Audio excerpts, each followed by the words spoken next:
আজও বিধ্বস্ত সংসদ ভবন দেখতে ভিড় করেছে উৎসুক জনতা, সাথে রয়েছে পরিবার পরিজন। লুটকৃত 40টি অস্ত্র উদ্ধারের পর ফিরিয়েছে ছাত্ররা। 24 ঘন্টার মধ্যে সংসদ ভেঙে দিয়ে অন্তর্বর্তীকালীন সরকার গঠনের দাবি বিএনপির। শিক্ষার্থীদের উপর ভরসা আছে জানালেন মির্জা ফখরুল।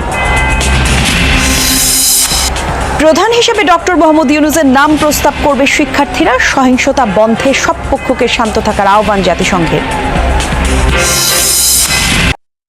ছাত্র জনতার কারণে আমরা এইভাবে সংসদ ভবনে এখানে এসে দেখতে পাচ্ছি এবং কথা বলার সুযোগ পাচ্ছি। যা ক্ষয়ক্ষতি হয়েছে প্রায় 100 কোটি টাকার উপরে লাগবে এই ক্ষয়ক্ষতি পূরণ করতে। এটা তো জনগণের টাকা। কমান্ডার তানভীর হাসান এই তথ্য নিশ্চিত করেছেন। বলেন, সোমবার জনসাধারণ সংসদীয় নিরাপত্তা রক্ষীদের 40টি অস্ত্র দখল করেছিল। পরে ছাত্ররা সেগুলো জমা দিয়েছে। অস্ত্রগুলো সেই ইউনিটের কাছে হস্তান্তর করা হবে বলেও জানান তিনি। অস্ত্র ফেরত দেওয়া ছাত্রদের দায়িত্বশীলতার পরিচয় বহন করে বলে জানান sergeant and arms wing commander Tanvir Hasan.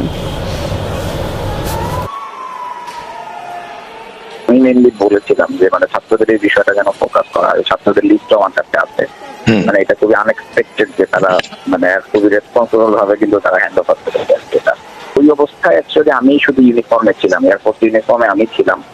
এই কারণে তারা হয়তো আমাকেই অ্যাপ্রোপ্রিয়েট পার্সন ভেবে আমার কাছে হ্যান্ড ওভার করেছে আর কি। ম্যাক্সিমামই হচ্ছে ওই গণভবনের আর্মস আর কি, গণভবন থেকে ওই যে পুলিশ সদস্যদের আর্মস। প্রধানমন্ত্রীর সরকারি বাসভবন গণভবনে অগ্নিকাণ্ডের ঘটনা ঘটেছে। মধ্যরাতে হয় এই অগ্নিকাণ্ড, তবে ঠিক কিভাবে এই আগুনের ঘটনা ঘটেছে তা জানা যায়নি। ভবনের বাইরেও দেখা যায় দাউ দাউ করে জ্বলছে আগুন। আগুন নেভাতে সাধারণ বা ফায়ার সার্ভিসকেও এগিয়ে যেতে দেখা যায়নি।